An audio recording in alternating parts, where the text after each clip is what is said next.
Hi, എന്തൊക്കെയുണ്ട് വിശേഷങ്ങൾ? എല്ലാവരും ഫ്രീ ആയിട്ടിരിക്കുകയായിരിക്കും, അല്ലെങ്കിൽ ഊണ് കഴിക്കാനുള്ള തയ്യാറെടുപ്പിലായിരിക്കും. അപ്പോൾ നമ്മുടെ ഇന്നത്തെ വീഡിയോ ഒരു കുക്കിംഗ് വീഡിയോ അല്ല കേട്ടോ. നിങ്ങൾക്ക് എല്ലാവർക്കും നമ്മുടെ വീഡിയോയുടെ ആ ഒരു പേര് കാണുമ്പോൾ തന്നെ മനസ്സിലാവും ഇന്ന് കുക്കിംഗ് വീഡിയോ അല്ല, പക്ഷേ കുക്കിങ്ങിന് ഉപകാരപ്പെടുന്നൊരു വീഡിയോയാണ്. നമ്മളിപ്പോൾ പല രീതിയിൽ പല വെജിറ്റബിൾസ് കട്ട് ചെയ്യുന്ന വീഡിയോ കാണിക്കാറുണ്ട്. അപ്പോൾ അതിലൊക്കെ കമൻറ്റ്സ് തരാറുണ്ട്, ഇത് വളരെ യൂസ്ഫുൾ ആയി, ഇതുപോലെ ചെയ്യാൻ അറിയില്ലായിരുന്നു, അല്ലെങ്കിൽ പുതിയതായിട്ട് കുക്കിംഗ് പഠിക്കുന്ന കുട്ടികളൊക്കെ ആണെങ്കിൽ അവർക്ക് വളരെ യൂസ്ഫുൾ ആയി എന്നൊക്കെ പറഞ്ഞിട്ട്. അപ്പോൾ അതുപോലെ നമുക്ക് ഇന്ന് ക്യാബേജ് എങ്ങനെ പല രീതിയിൽ കട്ട് ചെയ്യാം, എന്തൊക്കെ കറികൾക്ക് വേണ്ടി കട്ട് ചെയ്യാം, അല്ലെങ്കിൽ എന്തൊക്കെ ഡിഷുകൾക്ക് വേണ്ടി കട്ട് ചെയ്യാം എന്നുള്ളതാണ് നമ്മുടെ ഇന്നത്തെ വീഡിയോ. അപ്പോൾ നിങ്ങൾക്കിത് യൂസ്ഫുൾ ആയി എന്നുണ്ടെങ്കിൽ ഒന്ന് ഉറപ്പായിട്ടൊന്ന് കമൻറ്റ് ചെയ്തേക്കണേ. അപ്പോൾ നമുക്ക് എങ്ങനെയാണ് നമ്മുടെ ക്യാബേജ് പല രീതിയിൽ കട്ട് ചെയ്യുന്നതെന്ന് നോക്കാം. പിന്നെ നിങ്ങൾക്കറിയാവുന്ന കട്ടിങ്ങുകൾ എനിക്കും കൂടെ ഒന്ന് പറഞ്ഞു തരാം കേട്ടോ, നിങ്ങൾ ഇതല്ലാതെ കട്ട് ചെയ്യാറുണ്ടെങ്കിൽ. അപ്പോൾ അതും കൂടി നമുക്ക് മറ്റുള്ളവർക്ക് പറഞ്ഞു കൊടുക്കാമല്ലോ, അതുകൊണ്ടാണ്. അപ്പോൾ നമുക്ക് ക്യാബേജ് കട്ട് ചെയ്ത് തുടങ്ങാം. അപ്പോൾ നമുക്ക് നമ്മുടെ ക്യാബേജ് കട്ട് ചെയ്ത് തുടങ്ങാം. നമ്മളിപ്പോൾ ഒരു ക്യാബേജാണ് എടുത്തിട്ടുള്ളത്. അത് ആദ്യം നമ്മൾ 4 പീസായിട്ടാണ് കട്ട് ചെയ്യുന്നത്. എന്താണെന്ന് വെച്ചാൽ നമ്മൾ 4 രീതിയിലാണല്ലോ കട്ട് ചെയ്യുന്നത്. അപ്പോൾ ക്യാബേജ് കട്ട് ചെയ്യുമ്പോൾ കത്തി ശ്രദ്ധിക്കണം കേട്ടോ. നമുക്ക് നല്ല കത്തി ഉണ്ടെങ്കിലാണ് നല്ല രീതിയിൽ കട്ട് ചെയ്യാൻ പറ്റുക. നമ്മളിപ്പോൾ 2-3 ടൈപ്പ് കത്തി യൂസ് ചെയ്യുമ്പോഴാണ് നമുക്ക് പല രീതിയിലും കട്ട് ചെയ്യാൻ പറ്റുന്നത്. അപ്പോൾ നമുക്ക് ആദ്യം കട്ട് ചെയ്യാൻ പോകുന്നത് നമ്മൾ ജൂലിയൻ കട്ട് ചെയ്യില്ലേ, നമ്മുടെ നൂഡിൽസിലൊക്കെ ചെയ്യുന്ന രീതിയിൽ ജൂലിയൻ കട്ട് ചെയ്ത് നമുക്ക് ആദ്യം എടുക്കാം. ജൂലിയൻ കട്ട് ചെയ്യുമ്പോൾ നമ്മൾ ഇങ്ങനെ സ്ലൈസ് ചെയ്ത് പോവാണ് കേട്ടോ ചെയ്യുക. ജൂലിയൻ കട്ട് ചെയ്യുന്നത് കൂടുതലും ചൈനീസ് ഐറ്റംസ് ചെയ്യാനായിട്ടാണ് നമ്മൾ ചെയ്യാറുള്ളത്. വീടുകളിൽ ഇപ്പോൾ കോമൺ ആയിട്ട് ചൈനീസ് ഐറ്റംസ് ചെയ്യുന്നത് കൊണ്ട് തന്നെ നമ്മൾ ജൂലിയൻ കട്ടിങ് എപ്പോഴും നമ്മുടെ വീടുകളിൽ ആവശ്യമുള്ളതാണ്. ഒരു വൺസ് ഇൻ എ വീക്കെങ്കിലും നമ്മൾ എന്തെങ്കിലും ഒരു ചൈനീസ് റെസിപ്പി ചെയ്യാറുണ്ട്. ഫ്രൈഡ് റൈസോ നൂഡിൽസോ എന്തെങ്കിലും. കൈ മുറിഞ്ഞില്ല കേട്ടോ ഭാഗ്യത്തിന്. ഫ്രൈഡ് റൈസോ നൂഡിൽസോ എന്തെങ്കിലുമൊക്കെ ആയിട്ട് നമ്മളൊന്ന് കട്ട് ചെയ്യുന്നതാണ്. അപ്പോൾ അതുകൊണ്ട് ഉണ്ടാക്കുന്നതാണ്.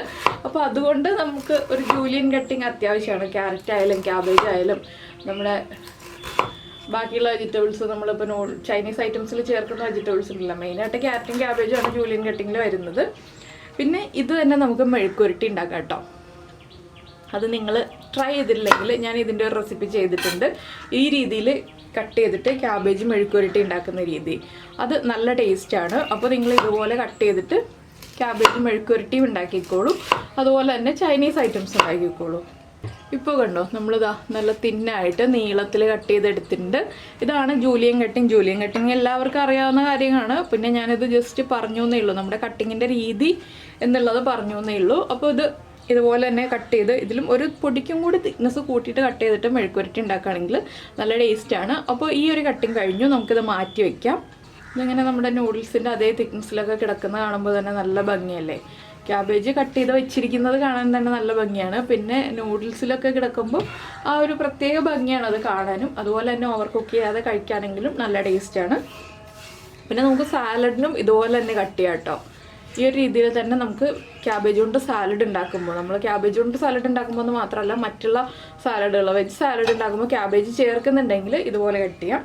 ഇനി നമ്മൾ കട്ട് ചെയ്യാൻ പോകുന്നത്, നമ്മൾ ക്യാബേജും പെപ്പറും ചേർത്ത് മെഴുക്കുരട്ടി ഉണ്ടാക്കില്ലേ. ക്യാബേജ് തോരനല്ല, ക്യാബേജ് മെഴുക്കുരട്ടി ഉണ്ടാക്കുമ്പോൾ കുറച്ച് വലിയ ക്യൂബ്സ് ആയിട്ടാണ് നമ്മൾ കട്ട് ചെയ്തെടുക്കാറുള്ളത്.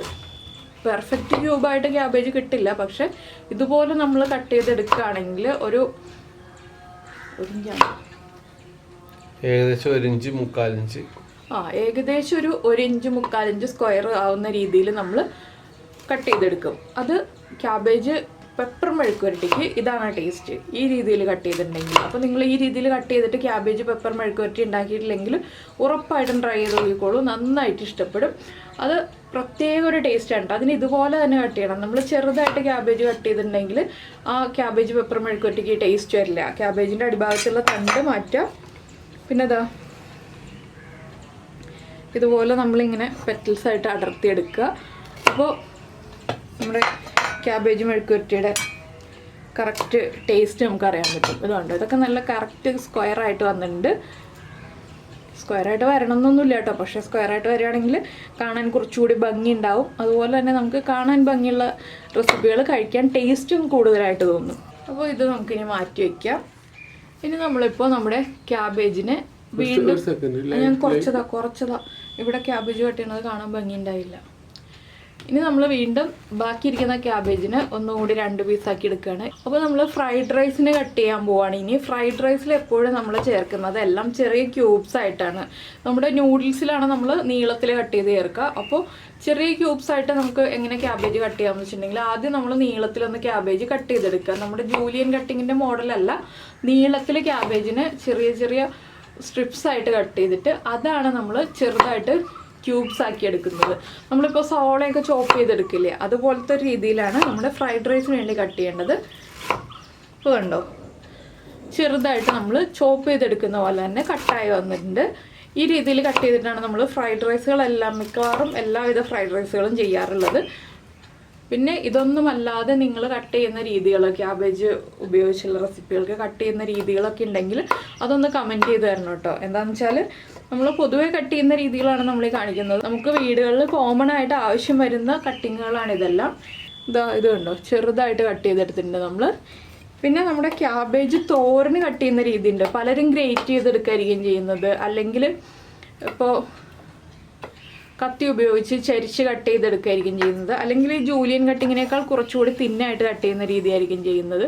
പക്ഷേ എപ്പോഴും ക്യാബേജ് തോരന് ടേസ്റ്റ് ഉണ്ടാവണമെന്നുണ്ടെങ്കിൽ നമ്മൾ കൊത്തി അരിഞ്ഞെടുക്കണം. കൊത്തി അരിഞ്ഞെടുക്കുക എന്ന് പറഞ്ഞാൽ ഇന്നത്തെ കുട്ടികൾക്ക് കുറേ പേർക്കൊക്കെ അറിയാൻ പറ്റുമായിരിക്കും വീട്ടിലമ്മമാർ ചെയ്യുന്നത് കണ്ടിട്ട്. പക്ഷേ കുറേ പേർക്കൊക്കെ അറിയാൻ പറ്റാതെ ഉണ്ടാവും. കൊത്തി അരിഞ്ഞെടുത്താലാണ് ക്യാബേജ് തോരന് ഏറ്റവും ടേസ്റ്റ് ഉണ്ടാവുക. അപ്പോൾ നമ്മൾ കൊത്തി അരിഞ്ഞെടുക്കുന്നത് എങ്ങനെയാണെന്ന് വെച്ചാൽ നല്ല ഷാർപ്പായിട്ടുള്ള നല്ല മൂർച്ചയുള്ളൊരു കത്തി എടുക്കുക. ഇതുപോലെ ഇങ്ങനെ കൊത്തി കൊടുക്കുക.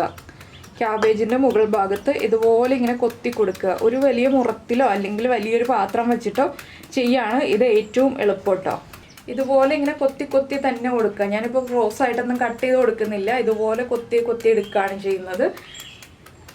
ഈ രീതിയിൽ നിങ്ങൾ തോരൻ ഉണ്ടാക്കി നോക്കിയിട്ടില്ലെങ്കിൽ ഉറപ്പായിട്ട് ഉണ്ടാക്കി കഴിച്ചോളൂ. നല്ല ടേസ്റ്റ് എന്ന് പറഞ്ഞിട്ടുണ്ടെങ്കിൽ അത്രയ്ക്ക് ടേസ്റ്റാണ് ഈ ക്യാബേജ് തോരന്. പക്ഷെ കുറച്ച് സമയം എടുക്കും എന്നുള്ളത് മാത്രമേ ഉള്ളൂ. അപ്പോൾ ആരൊക്കെ ഇങ്ങനെ കൊത്തി അരിഞ്ഞിട്ട് ക്യാബേജ് തോരൻ ഉണ്ടാക്കാറുണ്ടെന്നുള്ളതൊന്ന് കമൻറ്റ് ചെയ്യണേ. അപ്പോൾ നിങ്ങൾക്ക് ഈ ഒരു രീതിയിൽ അരിയുന്നതും അതുപോലെ തന്നെ നമ്മൾ വേറെ രീതിയിൽ കട്ട് ചെയ്തിട്ട് തോരൻ ഉണ്ടാക്കുന്നതും തമ്മിലുള്ള ടേസ്റ്റ് ഡിഫറൻസ് മനസ്സിലായിട്ടുണ്ടോ എന്നുള്ളതും കൂടി ഒന്ന് കമൻറ്റ് ചെയ്യണം കേട്ടോ. ഇത്രയും കൊത്തി കഴിഞ്ഞിട്ട് നമ്മൾ പതുക്കെ ഒന്ന് ഇതുപോലെ കട്ട് ചെയ്ത് കൊടുക്കുക. ഇപ്പോൾ കണ്ടോ, നല്ല നൈസായിട്ട് ഇതുപോലെ നമ്മൾ കട്ട് ചെയ്തെടുത്തിട്ടുണ്ട്. ഇത്രയും നൈസായിട്ട് കട്ട് ചെയ്തെടുത്താലാണ് നമ്മുടെ ക്യാബേജ് തോരൻ ഏറ്റവും പെർഫെക്റ്റ് ആവുക. അപ്പോൾ ഞാൻ ഈ ഒരു കട്ടിങ്ങും കൂടി മുഴുവൻ കഴിച്ചിട്ട് നമുക്ക് ബാക്കിയുള്ള കാര്യങ്ങളെല്ലാം കാണാം. അപ്പോൾ നമ്മുടെ ക്യാബേജ് കട്ടിങ് എല്ലാം കഴിഞ്ഞിട്ടുണ്ട്. കാണുമ്പോൾ തന്നെ നല്ല ഭംഗിയില്ലേ കാണാൻ. 4 രീതിയിൽ ക്യാബേജ് കട്ട് ചെയ്ത് വെച്ചിരിക്കുന്നത്. ഇതാണ് എനിക്ക് ഏറ്റവും ഇഷ്ടപ്പെട്ട രീതി. ഇത് കണ്ടോ, നമുക്ക് ഓണത്തിന് പൂവിടാൻ വേണമെന്നുണ്ടെങ്കിൽ ക്യാബേജ് ഉപയോഗിക്കാം കേട്ടോ. ഇതുപോലെ മുറിച്ചിട്ട്, അപ്പോൾ പൂവിന് പൂ തന്നെ ഇടണം, ഞാൻ ജസ്റ്റ് പറഞ്ഞു എന്ന് മാത്രമേ ഉള്ളൂ. പക്ഷേ ഇതുപോലെ നിങ്ങളൊന്ന് തോരൻ ഉണ്ടാക്കിയിട്ട് ഉറപ്പായിട്ട് എനിക്കൊന്ന് കമൻറ്റ് ചെയ്യണേ എങ്ങനെയുണ്ടായിരുന്നു ഇങ്ങനെ കട്ട് ചെയ്തിട്ടുള്ള തോരൻ എന്നുള്ളത്.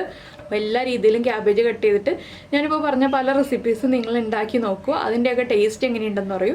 പിന്നെ നിങ്ങൾക്ക് ഈ ഒരു വീഡിയോ ഉപകാരപ്രദമായിട്ടുണ്ടെന്നുണ്ടെങ്കിൽ അതും കൂടി ഒന്ന് കമൻറ്റ് ചെയ്യണം കേട്ടോ. നിങ്ങൾക്ക് യൂസ്ഫുൾ ആണോ ഇല്ലയോ എന്ന് അറിയില്ലല്ലോ. ഞാനപ്പോൾ എൻ്റെ ഒരു ഐഡിയ വെച്ചിട്ട് നിങ്ങൾക്ക് യൂസ്ഫുൾ ആകും എന്ന് വിചാരിച്ചിട്ടാണ് ഇതുപോലെയുള്ള വീഡിയോകളൊക്കെ ഇടയ്ക്ക് ചെയ്യുന്നത്. അപ്പോൾ നിങ്ങൾക്ക് ഇനി വേറെ ഏതെങ്കിലും വെജിറ്റബിൾസൊക്കെ കട്ട് ചെയ്യുന്ന രീതിയൊക്കെ വേണമെന്നുണ്ടെങ്കിൽ അതും കൂടി ഒന്ന് കമൻറ്റ് ചെയ്തോളൂ. അപ്പോൾ എന്തായാലും നമ്മുടെ വീഡിയോ ഇഷ്ടമായി എന്നുണ്ടെങ്കിൽ നമ്മുടെ ചാനൽ ഇതുവരെ സബ്സ്ക്രൈബ് ചെയ്തിട്ടില്ല എന്നുണ്ടെങ്കിൽ നമ്മുടെ ചാനലൊന്ന് സബ്സ്ക്രൈബ് ചെയ്ത് സപ്പോർട്ട് ചെയ്യണേ. സബ്സ്ക്രൈബ് ചെയ്യുന്നതിന് ഈ വീഡിയോയുടെ താഴെയുള്ള റെഡ് സബ്സ്ക്രൈബ് ബട്ടൺ ഒന്ന് ക്ലിക്ക് ചെയ്യുക. അതിൻ്റെ റൈറ്റ് സൈഡിലുള്ള ബെല്ലൈക്കണും ക്ലിക്ക് ചെയ്യുക. അപ്പോൾ ഓളെന്ന് പറഞ്ഞിട്ടൊരു ഓപ്ഷൻ കാണാം. ആ ഓളും കൂടി പ്രസ് ചെയ്തിട്ടുണ്ടെങ്കിൽ ഞാൻ എപ്പോഴും വീഡിയോ അപ്ലോഡ് ചെയ്യുമ്പോൾ നിങ്ങൾക്ക് നോട്ടിഫിക്കേഷൻ വരും. പിന്നെ ഒരു കാര്യം പറയാനുള്ളത് എന്താണെന്ന് വെച്ചാൽ ക്യാബേജാണ് കൂടുതൽ കെമിക്കൽസൊക്കെ അടിച്ചു വരുന്നതാണ്. നന്നായിട്ട് വാഷ് ചെയ്തിട്ട് മാത്രം ഏത് റെസിപ്പിയും ഉണ്ടാക്കുക. അത് പ്രത്യേകിച്ച് ശ്രദ്ധിക്കേണ്ട കാര്യമാണ്. നമ്മൾ വാഷ് ചെയ്ത് കഴിഞ്ഞിട്ടല്ല ക്യാബേജ് കട്ട് ചെയ്യുന്നത്. ഞാൻ ക്യാബേജ് കട്ട് ചെയ്ത് കഴിഞ്ഞിട്ടാണ് വാഷ് ചെയ്യാറുള്ളത്. എന്താണെന്ന് വെച്ചാൽ അതിൻ്റെ ഉള്ളിലൊക്കെ പെസ്റ്റിസൈഡ്സ് ഒക്കെ ഉണ്ടാവും. അതുകൊണ്ടാണ് നമ്മൾ എല്ലാം കട്ട് ചെയ്ത് കഴിഞ്ഞിട്ട് വാഷ് ചെയ്യുന്നത്. അപ്പോൾ ഞാൻ ഈ ക്യാബേജ് ഉപയോഗിച്ച് പല റെസിപ്പികളൊക്കെ ചെയ്യട്ടെ. നമുക്ക് നമ്മുടെ അടുത്തൊരു വീഡിയോയുമായിട്ട് അടുത്ത ദിവസം വീണ്ടും കാണാം.